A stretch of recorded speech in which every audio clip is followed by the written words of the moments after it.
औज़ुबिल्लाहिमिनश्शैतानिर्रजीम बिस्मिल्लाहिर्रहमानिर्रहीम। प्यारे दोस्तों, अस्सलामु अलैकुम वरहमतुल्लाहि वबरकातुहू।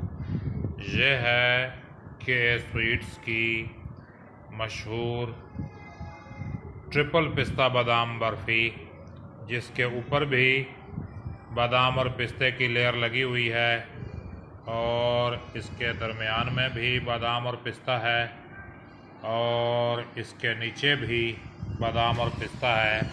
ये देखें जनाब, इसके ऊपर आप इसमें पिस्ते और बादाम की लेयर देख सकते हैं और ये जनाब इसके नीचे भी बादाम पिस्ता मौजूद है। ये देखें, जो भी इसका आप पीस उठाएंगे तो इसके ऊपर भी बादाम और पिस्ता लगा हुआ है और इसके नीचे भी बादाम और पिस्ता लगा हुआ है और इसके अंदर भी बादाम और पिस्ता है। तो यूँ समझ लें कि ये फुल बादाम और पिस्ते के साथ बनाई हुई बर्फ़ी है। और इसका कलर देख लें, ये ब्राउन कलर में है।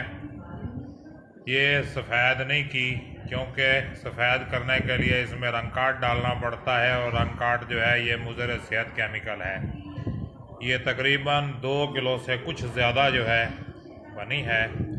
ये देख लें, इसमें बादाम भी है, पिस्ता भी है और 100% खालिस खोया, और साथ में इसके जो है बिल्कुल थोड़ी सी चीनी हमने डाली है। ये इसका टेक्सचर चेक करें बर्फ़ी का, ये इसका पीस चेक करें, ये देखें, ये बिल्कुल जो है अभी इसकी कटाई की है और ये स्पेशल बादाम और पिस्ते वाली बर्फ़ी है।